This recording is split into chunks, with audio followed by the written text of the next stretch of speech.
Hoy vamos a ver cómo Rusia se convierte en un gran imperio.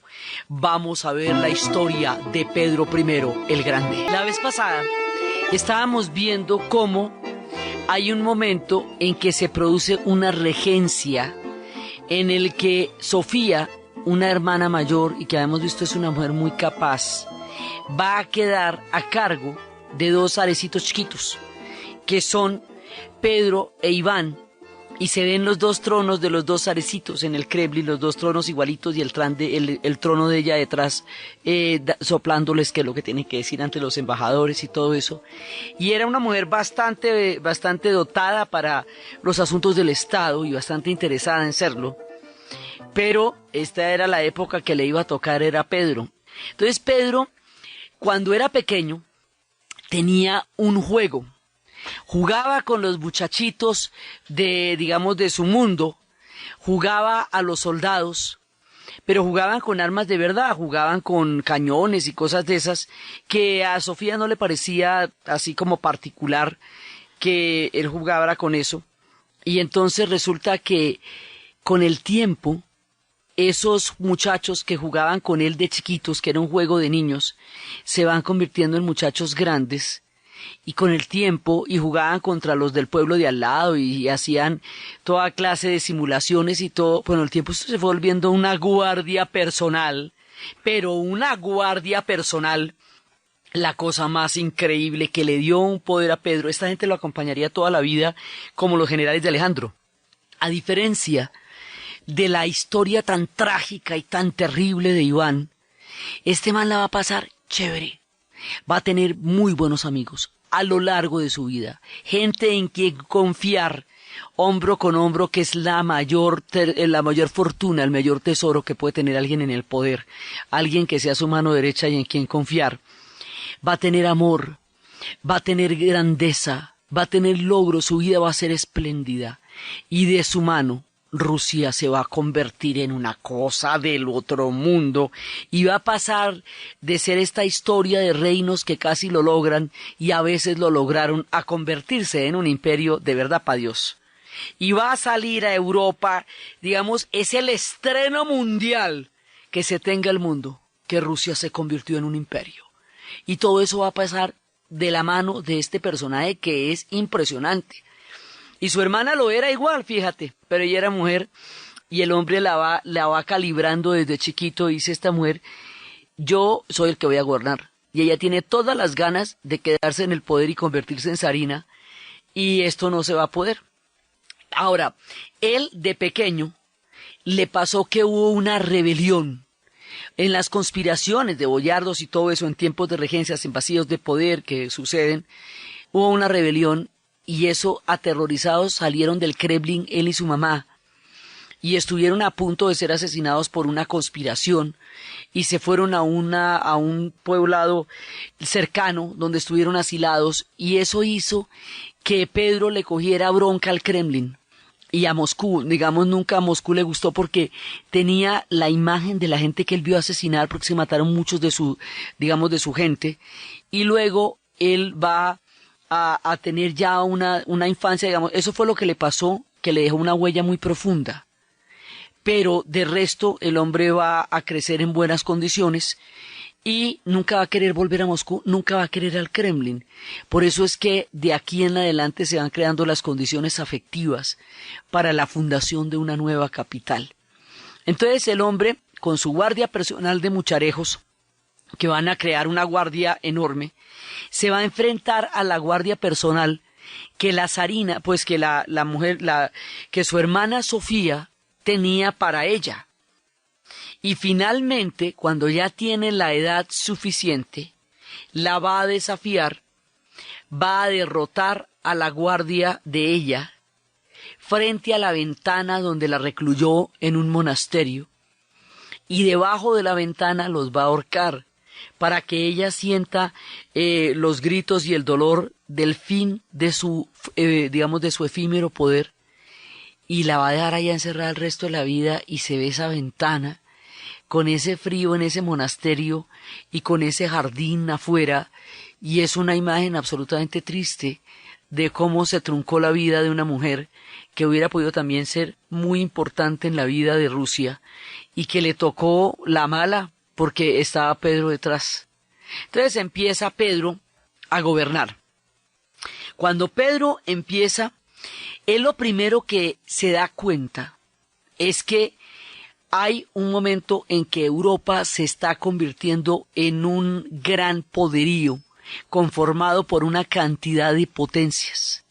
Esas potencias están desarrollando toda una clase de revoluciones científicas, de exploraciones, de navegaciones, están desarrollando un conocimiento muy poderoso. Y ese conocimiento y todo lo que está pasando en Europa, en el Renacimiento, porque en todo el tiempo que los rusos estuvieron enfrentando el problema tártaro, enfrentando el problema de los mongoles y todo esto, Europa entró en el Renacimiento. Como fueron 250 años, en esos 250 años, Europa pasa de estas sociedades fragmentadas del medioevo, un poco autistas en sus abadías y en sus pequeños feudos, a convertirse en la pomada. Ahí se da ese gigantesco vuelco del teocentrismo al antropocentrismo. Ahí es cuando la revolución copernicana, ahí es cuando Newton, ahí es cuando Galileo. Entonces, cuando Pedro el Grande llega al poder, se da cuenta que realmente han pasado muchas cosas al otro lado en Europa, mientras ellos estaban en el tema de los tártaros. Y de todas maneras la influencia polaca, que se nos había mostrado ya muy seria durante toda la época de los años turbulentos, y ahora ya cuando logran poderla consolidar en este periodo de los 90 años que estábamos hablando el programa pasado, que se gastaron los Romanov para que su dinastía tuviera el peso específico para coger las riendas de Rusia y hacerla de verdad un poder y un imperio como ellos quieren. Entonces, Pedro se da cuenta que es muy importante asimilar este cambio, que es muy importante entender la naturaleza de las transformaciones de Europa, porque si no lo hacen, Europa en un momento dado va a avanzar sobre ellos y los va a llevar a la servidumbre, y eso sería una cosa inadmisible. Entonces dice, hay que tomarnos muy en serio Europa, hay que imitarla, hay que conocerla, hay que entenderla, y hay que crear un efecto de espejo para que Europa no considere que por encima de nosotros puede pasar, sino que nosotros somos parte también de esas cortes europeas. Esto, digamos, algunos en la historia han entendido eso con el continente europeo y se han salvado. Mucho tiempo más adelante, cuando empezaría el colonialismo, el rey de Siam en Tailandia entendió, cuando Tailandia se llamaba Siam, que si los europeos no consideraban que Tailandia era una civilización, inmediatamente entraban a repartírsela. Y otro tanto entendería Japón en la era Meiji, cuando le tocó abrirse. Pedro entiende que hay que tomarse en serio Europa, que llegó la hora de la historia europea de Rusia. Por eso habíamos dicho en el programa pasado que la historia de la dinastía de los Rurik, desde el momento que se hace la fusión de los eslavos y los varegos y de Olga, Oleg, Rurik, Vladimir, hasta Iván, todos los Ivanes, Iván IV, Vasili e Iván el Terrible, es una historia más que todo asiática. Es una historia que tiene que ver es con los tártaros, en el momento en que los tártaros, o sea, los mongoles rusos, llegan a moldear la historia de los rusos en esa época, cuando destruyeron la Rusia de Kiev y todo eso. Mientras que la historia de los Romanov, desde el comienzo, desde Miguel, desde 1613, es la historia de la parte europea de Rusia. Y estas dos dinastías hacen de Rusia un país euroasiático, tan metido en el corazón del Asia como protagonista en la historia de Europa. De aquí en adelante, Rusia será indispensable en la historia de Europa, tan importante desde las épocas de Pedro el Grande como las cumbres que ahorita se celebran en la OTAN. O sea, Rusia de aquí para adelante son pasos de animal grande, porque ya se está poniendo del tamaño de los europeos, y los europeos ahí ya habían cogido una ventaja grande. Entonces, ¿qué es lo que hace? Es intentar entenderlo. Entonces, por un lado manda un pocotón de gente. Usted se me va para allá y me aprende ingeniería naval. y me le aprende a los holandeses cómo es que hacen sus barcos y cuáles son sus técnicas de navegación. Usted se me va y me averigua qué es lo que los científicos saben y cómo es que funciona la física y todas esas cosas que ellos están aprendiendo. Usted me va para allá y me aprende finanzas, cómo funciona la banca, cómo está funcionando la economía de ellos y qué es lo que se inventaron y cómo es el temite de los créditos y tanta cosa que están haciendo ahora. Entonces usted va y me averigua eso. Entonces manda gente por todas partes de Europa, rusos, para aprender y absorber todo el conocimiento que los europeos están produciendo para llevarlo a Rusia. Y más adelante, él va a hacer una comitiva con 200 rusos que van por todas partes durante 3 años. Y por todas partes durante 3 años para averiguar cómo es el tema de Europa. Pero él va de incógnito en la comitiva. Quiere decir que si alguien llega a saber que Pedro el Grande está en esa comitiva, inmediatamente lo decapitan por sapo. No puede decir nada de eso. Entonces, ahora, como para que el tipo pueda hacer una gracia de esas y no se le desbarate Rusia mientras tanto, ¿qué pasa? Pues que tiene un amigo tan supremamente cercano, tan verdaderamente suyo, que lo puede dejar gobernando mientras él se va 3 años. O sea, él tiene un amigo que es casi un doble de él, y a quien él también llama su majestad, ¿sí? En un juego. Él tiene, la historia de los amigos de Pedro el Grande es muy importante, porque por un lado está su guardia privada que le será leal toda la vida. Por otro lado, su amigo que lo puede reemplazar en el zarismo sin que pase nada. Por otro lado, tiene un poco de amigos, le fascinan las fiestas, le fascinan, como le gustaban a Boris. Y tiene un combo de amigos que se llaman los borrachos. Y los borrachos viven en unos parrandonones, la cosa más impresionante. Beben vodka a la lata, escandalizaban a toda la sociedad, les parecía gente de costumbres sumamente perversas. Cuando venimos de toda esta rezadera en la que hemos estado en los últimos capítulos, no, aquí hay pachanga total. Entonces, y por el otro lado, Pedro tenía un gran sentido del humor. En los grandes palacios hay fuentes de agua secretas que se activan de la manera más inesperada, de forma tal que cuando los amantes subterfugiamente se iban hacia los grandes jardines a esconderse durante las grandes fiestas, salía un chorro de agua de esos y los mojaba y quedaban en total evidencia cuando volvían al palacio que andaban por allá perdidos los dos mojaditos en alguna esquina de los palacios. Era un hombre con mucho sentido del humor, era un hombre que amaba la vida y era un hombre con una grandeza tanto en su visión del mundo como en su corazón. Era un hombre poderoso. Ahora, tiene un truquito que van a tener los rusos de aquí en adelante. Así como Iván se inventó un anillo de terror a través del cual él se hizo temer y se llamó Grozny, aquel que inspira temor. Este se inventa un grupo de policía secreta, no es de terror, es de espías. Y estos espionajes rusos que van a dar que hablar en el siglo XX empiezan desde esta época. Entonces, mire, era tan secreto y tan eficiente el grupo de espías de Pedro que nadie sabe, no existen documentos de cuándo se creó eso. O sea, ni siquiera hay, no está ni documentado cuándo se creó. Nadie sabía quiénes eran, pero eran los ojos y los oídos de Pedro por todas partes. Estas policías políticas que después van a tener ellos, esas las tenía Pedro. En su momento, cuando hubo una rebelión contra él, el tipo disolvió los Streltsí, que era el cuerpo que habíamos formado antes, a sangre y terror cuando tocaba, digamos como para demostrar que si lo empujan el hombre se puede poner serio. Pero no era el terror su característica, era la ilustración, no la ilustración como movimiento, porque eso va a llegar con la Catalina, sino la apertura mental hacia todo el conocimiento y la civilización de Europa.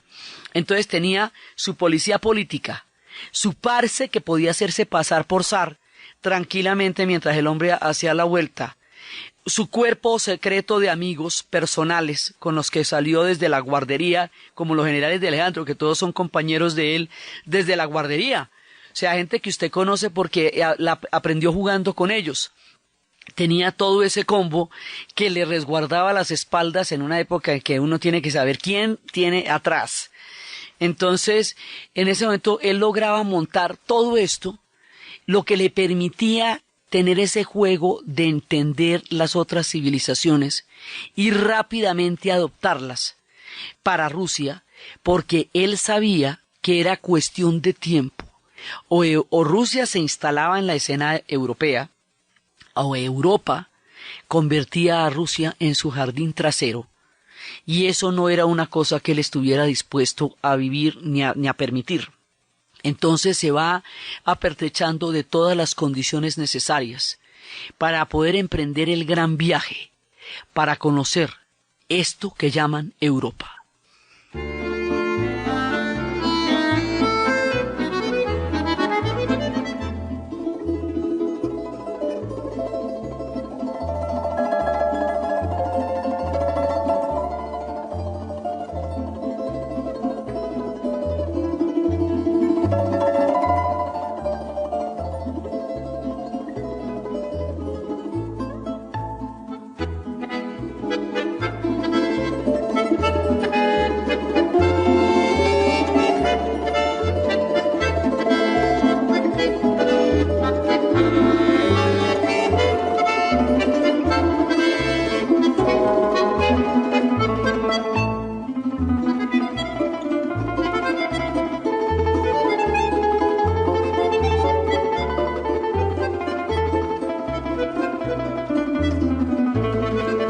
En 1697 sale Pedro y con fines educativos se va para Lituania, Curlandia, Holanda, Inglaterra, Alemania y Austria y estudia construcción naval, anatomía.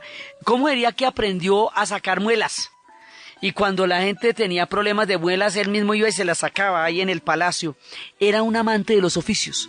Todo zar debía saber un oficio y ese se lo sabía todos. Era carpintero, talabartero, sacaba muelas, ingeniero naval. Era gomoso, le gustaba todo, le parecía chévere todo. Entonces el hombre era increíble en su capacidad para aprender. Y para aprender en todos los sentidos. No tenía ningún tipo de prejuicio con nada que a algo le pareciera que debería aprender y otras cosas le pareciera que no. Todo le venía bien. Emprende su gran viaje. Y cuando llega dice, bueno, ahora nos vamos a poner serios, porque es que al cabo de 3 años le avisan que hay una conspiración y que debe devolverse. La idea es que él quiere convencer a los europeos de la amenaza del Imperio Turco Otomano porque quiere expandirse a través del Mar Azov por el Mar Negro y salir al Mediterráneo también. Pero ahí es donde está Turquía, que en este momento es el Imperio Turco Otomano en la máxima. El Imperio Turco Otomano durante la época de Pedro el Grande va a ser un poderío formidable, absolutamente increíble, y es cuando van a llegar casi hasta Viena. Sin embargo, los europeos no le paran muchas bolas en el término de la amenaza turca, porque para ellos, para el resto de Europa, Francia está lo suficientemente envalentonada como para poner a temblar a toda Europa, y todos están como poniendo moscas con Francia, pues se está volviendo muy grande, porque también estamos en la época en que Francia se pega a esa consolidada de Estado Nacional, y por el otro lado Suecia es muy importante. Suecia, en ese momento, Suecia tuvo un papel protagónico en la guerra de los 30 años y en tiempos de la reforma Suecia va a ser protestante, lo que va a hacer que también esté metida en las guerras y también tenga un papel ahí muy grande. Entonces él no logra advertir para ellos lo importante de trancar a los turcos, pero sí logra que le pare bolas con el término de los suecos. Entonces se va a enfrentar a los suecos, que hasta entonces los suecos, como son tan pacíficos ahora, como son tan, tan capaces de mirar la humanidad desde una óptica distinta y plantear el premio Nobel y todo eso, y no se metieron en las guerras del siglo XX con toda sabiduría, pues uno no se acuerda que ellos guerrearon en forma. Primero eran los vikingos, con eso te digo. Y después ellos van a ser un reino muy importante, muy importante, que es el reino que está impidiendo la salida de los rusos al Báltico. O sea, para salir a Europa, eso no hay sino 2 caminos. el Báltico y el Mar Negro. O sea, o nos vamos de Mediterráneo y todo eso, o nos vamos para arriba, para el Báltico, por la Liga de Hansa y todo eso. Una de las dos. Esa expansión no la habíamos logrado en tiempos de Miguel y de Fiodor, no la habíamos logrado. Porque ahí nos habían taponado los suecos y los turcos. Ahora, con esta alianza con Europa, sí nos vamos a poner en el temita de sacar a los suecos para poder alcanzar un punto importantísimo en el Báltico y controlar la zona. Y ahí consolidamos la historia europea. Ya habíamos incorporado Ucrania, ya habíamos incorporado Bielorrusia, ¿cierto? Ya las teníamos de la mano. Ahora necesitamos lo mismo que necesita Rusia toda la vida, controlar los puertos, porque los ríos son de ellos. Entonces, para controlar los puertos yo necesito un puerto en el Báltico, una ciudad en el Báltico, de manera que los suecos no controlen la salida de mis ríos, sino que las controle yo. Igualmente necesito la misma vuelta en el Mar Negro, controlar los puertos de las salidas de los ríos. Siempre la historia esta es buscando un puerto para controlar la salida de un río y la comunicación a los mares. Eso es básicamente, esto son historias de geografías.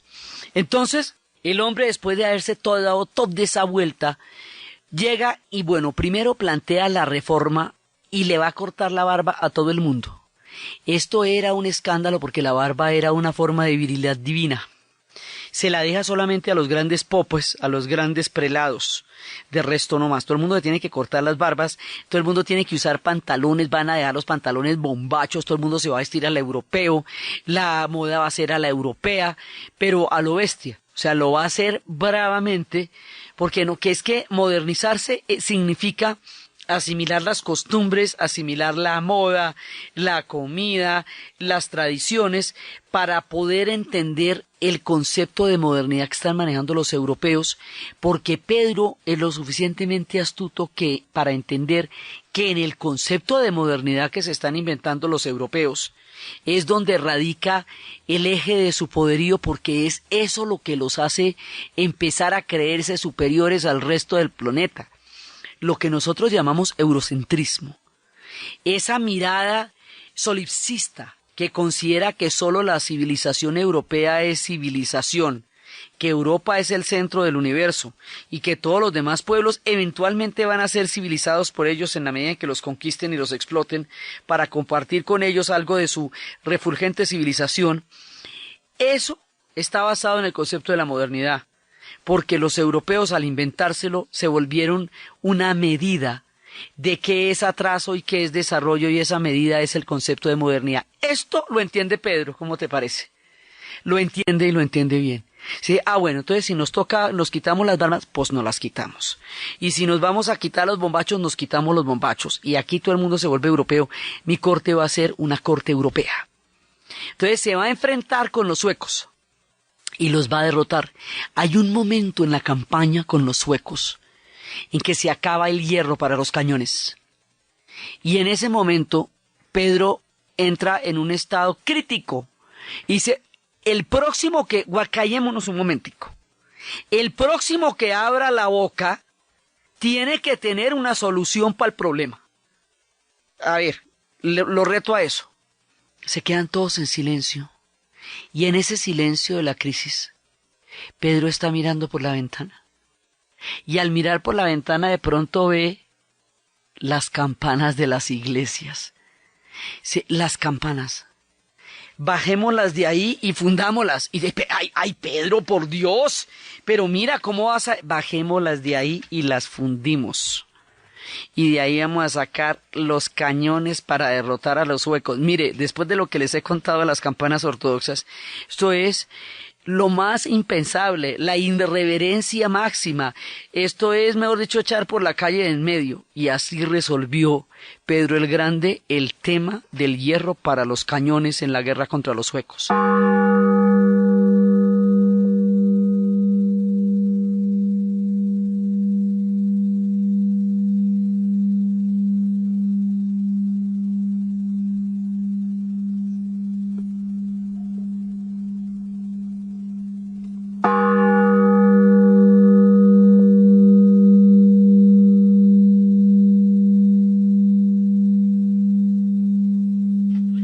Entonces, Pedro funde las campanas.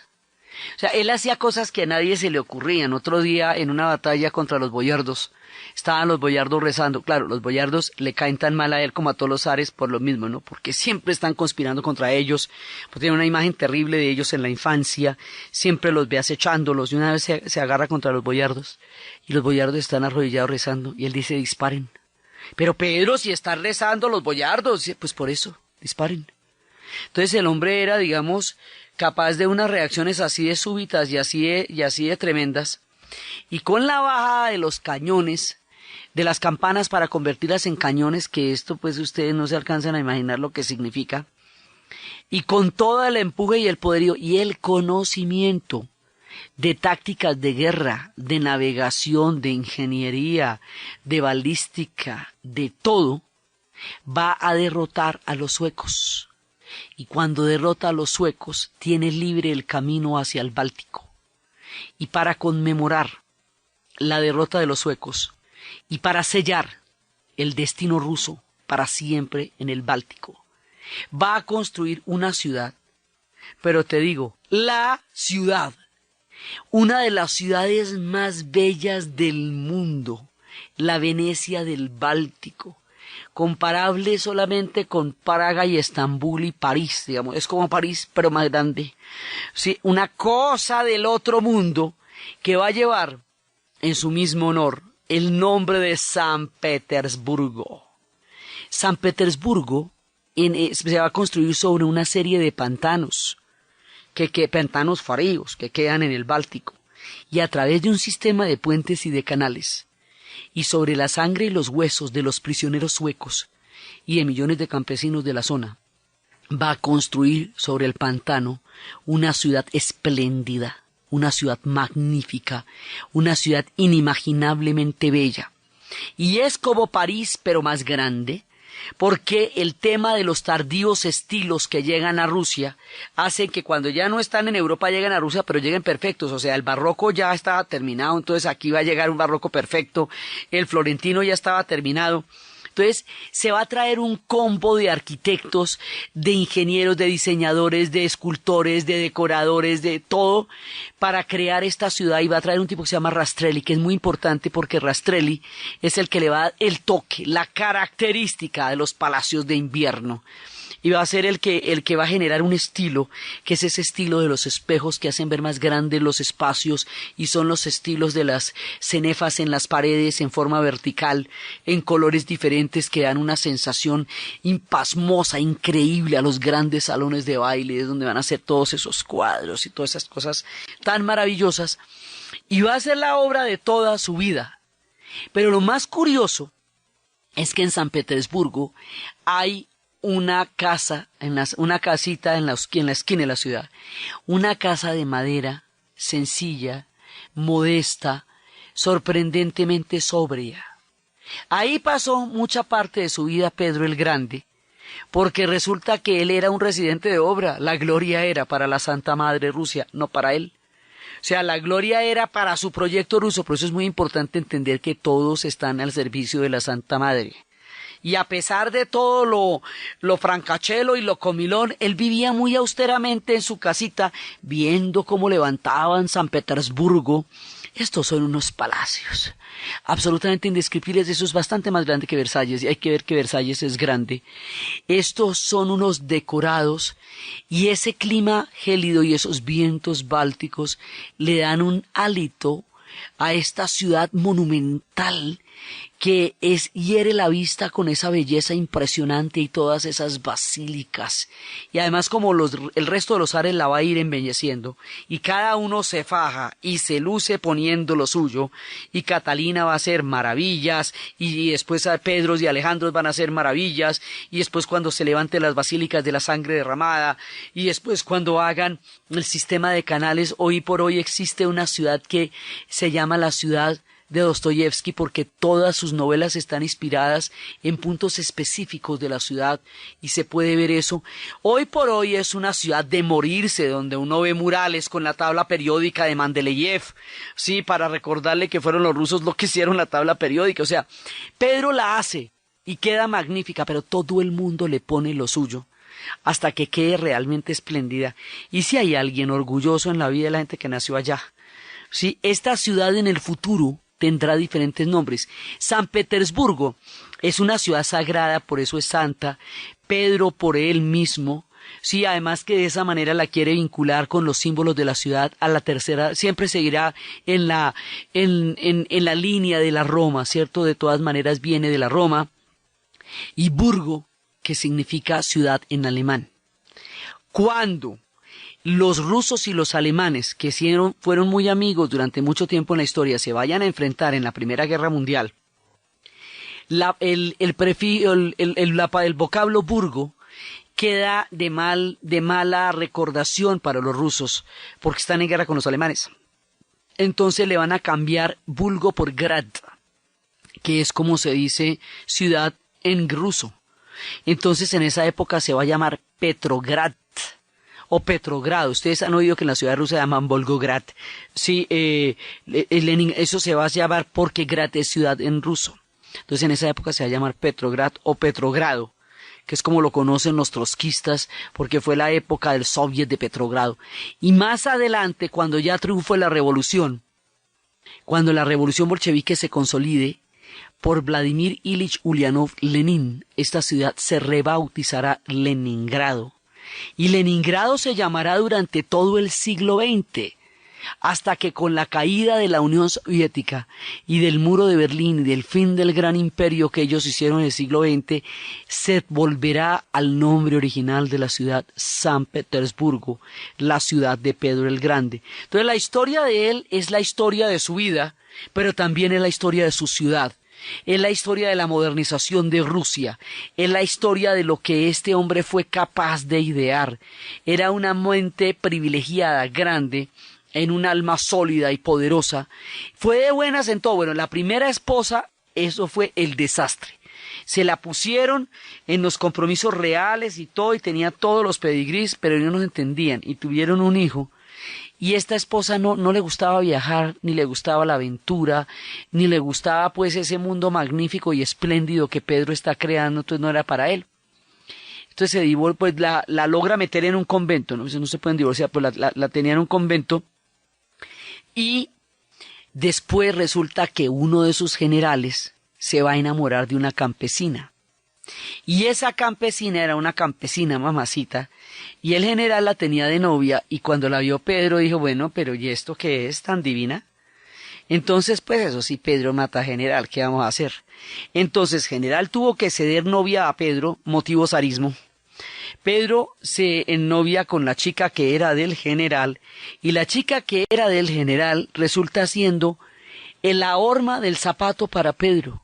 Es una mujer de origen campesino, es plebeya, no tiene todos los abolengos que tenía la primera esposa, pero a ella sí le gustaba todo. Le gustaba la aventura, le gustaban los viajes, le gustaba la arquitectura, le gustaba todo lo que le gustaba a Pedro, y él va a encontrar una mujer que le va a dar la talla para su gigantesca obra, que lo adora, que sabe interpretar sus deseos, que sabe comprender su grandeza, y que va a ser su gran compañera. Entonces el hombre va a tener la grandeza, el reconocimiento, los amigos, los más cercanos, una mujer que lo va a adorar y un tiempo espléndido, y todas esas condiciones van a hacer que su reinado sea uno de los mejores momentos en toda la historia de Rusia.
Entonces Pedro va a generar esta Rusia tan maravillosa y va a hacer un palacio para celebrar a la salida del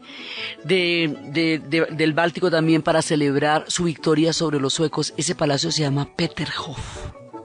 El palacio de Peterhof es una cosa del otro mundo, porque es además una manera de demostrar el poderío sobre los suecos, su victoria sobre los suecos. Es un palacio maravilloso para todos menos para los suecos, porque pues es para hacerle fieros a los suecos. Inclusive desde ahí es que empieza el declive de los suecos dentro del escenario del poderío de Europa. Poco a poco van a ir decayendo, porque su esplendor llegó hasta que Rusia entró al Báltico. Este palacio de Peterhof es todo dorado y tiene unas fuentes hechas de terrazas, de tableros de ajedrez, del tamaño de una terraza de un edificio. 3 terrazas con los tableros de ajedrez puestos en ellas, con las fuentes que bañan los tableros, rodeadas de figuras doradas, todo hecho en pan de oro, con una cantidad de jardines increíbles. Este palacio es una joya, y ese era el que tenía también el famoso Neptuno. De ellos, un Neptuno que en un tiempo le regalaron los alemanes, que tenía un estilo muy, pues no le lo regalaron, pero tenía un estilo muy germano. Más adelante, este palacio de Peterhof, en tiempos dolorosos de la Segunda Guerra Mundial, va a quedar destruido a pedazos, pero va a quedar hecho añicos. Y el pueblo ruso, desesperado, va a coger cada uno de los pedacitos de lo que quedaba del bombardeo gigantesco del palacio y lo va a llevar ante las autoridades a ver si eso sirve para reconstruir el palacio, y durante 25 años van a durar reconstruyendo el palacio de Peterhof.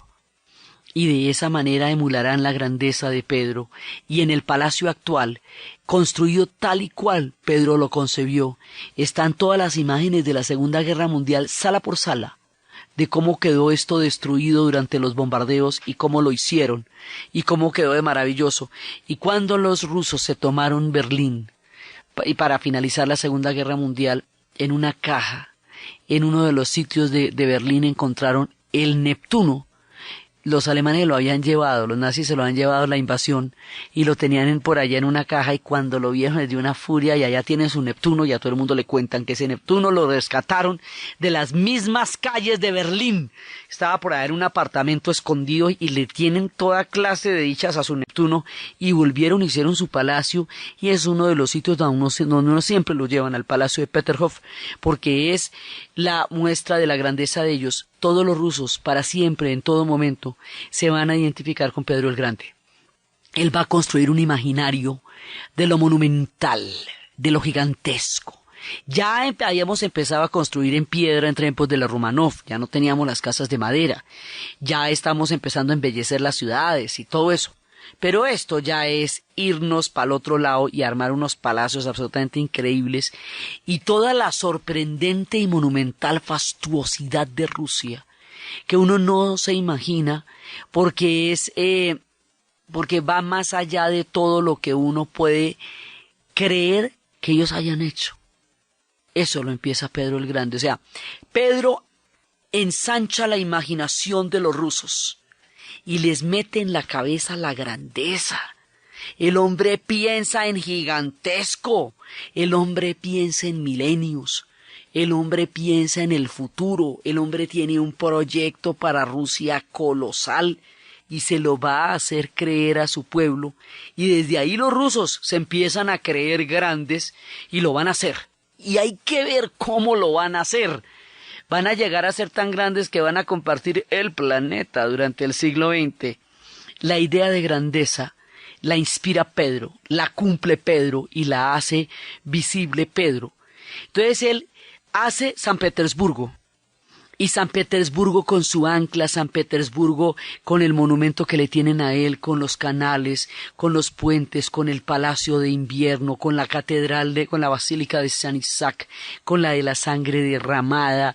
San Petersburgo con esa belleza fría pero intensa intensa, con los vientos del Báltico, con la fortaleza de San Pedro y San Pablo, con los palacios que después en el embellecimiento de los otros llegarían a tener salones de ámbar, salones de malaquita, con esos tablados absolutamente maravillosos, con los clavecines, con los instrumentos, con los decorados, con las chimeneas de porcelana azul traídas de los azulejos de todos los demás lugares.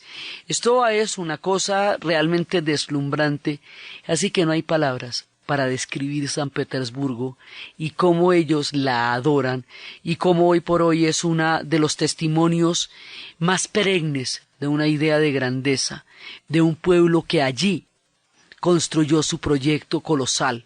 Y la capital ya no va a ser Moscú, la capital va a ser San Petersburgo. Entonces fue Kiev, fue Novgorod, Moscú, y ahora viene la época de San Petersburgo. Vamos a trasladar toda la historia de Rusia, nos va a gravitar alrededor de San Petersburgo, y lo va a hacer durante 300 años. Va a haber una época, la fundió en 1703. Hubo una época, solamente unos añitos, en que los zares no estuvieron viviendo allá y en ese momento aprovecharon para arreglar ciertos problemas de arquitectura bien especiales hasta dejarla perfecta. Esto es un milagro porque, como les digo, es un pantano.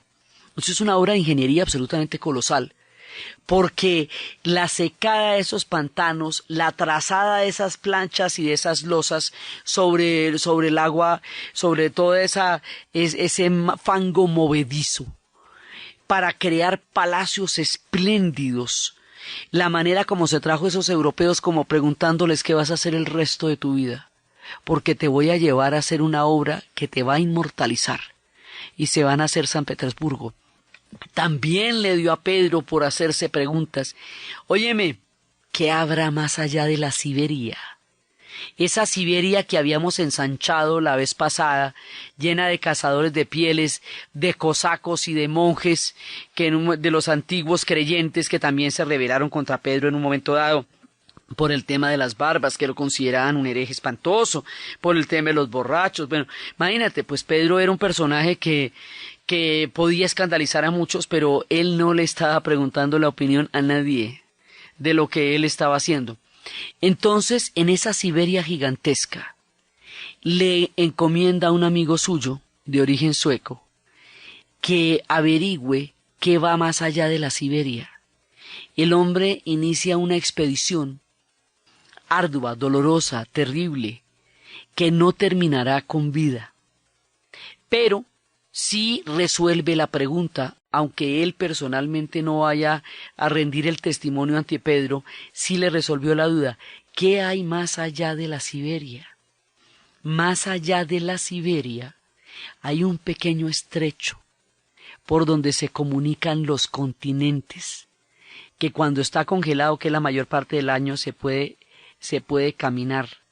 Y por ese estrecho eso nos sale a un lugar que ya nos linda con el continente americano y con el hemisferio de América. En nombre de ese hombre amigo de Pedro, de su sacrificio y de lo grande que fue la travesía para llegar allá, ese estrecho se llama por él Bering, el estrecho de Bering. Y si ya estamos en el estrecho de Bering, pues vamos es para Alaska, ¿o qué? Entonces, hágale con Alaska. O sea, hay un momento en que esta gente llegó hasta California, ¿sí? O sea, la expansión rusa es una cosa increíble, y para Pedro era claro que el cielo era el límite. O sea, él no tenía ninguna cortapisa en su capacidad para imaginar la potencialidad de desarrollo de Rusia, y como él no tiene límites en lo que él significa, pues no los va a fijar, y no los tuvo. Y Rusia, que estaba empezando a consolidarse cuando él subió, que estaba terminando de afianzar un poder importante cuando él subió, termina convertido en un tremendo imperio, termina saliendo a una ciudad fastuosa, bellísima, bellísima, bellísima hasta la locura. Después veremos una película que se llama La Casa Rusa, que tiene casi como pretexto, con una trama tan sólida como las novelas de John le Carré, San Petersburgo para lucirla. San Petersburgo inimaginablemente bella, serena, preciosa. fantástica, es su obra, es la obra de toda su vida. Él dejará San Petersburgo, a Rusia instalada en Europa, la modernidad comprendida como un concepto fundamental que ahora formará parte de la historia rusa.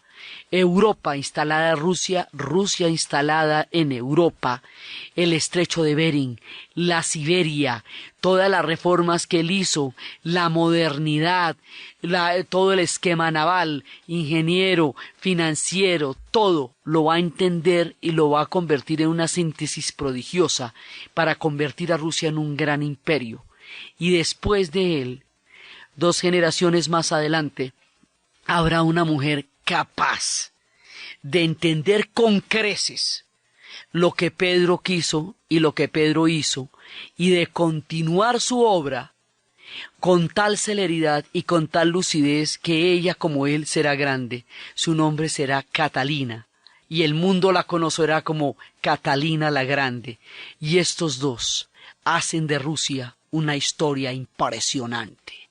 Entonces, desde los espacios de la modernidad, de los viajes, de las mentes que son capaces de concebir un futuro sin límites, del pensamiento gigantesco, de la generosidad, de la francachela, del gusto por el arte, de la amistad, de todas las prebendas que la vida le dio a este hombre y que devolvió con la grandeza a la Rusia, a la Santa Madre, que era en última su mayor adoración.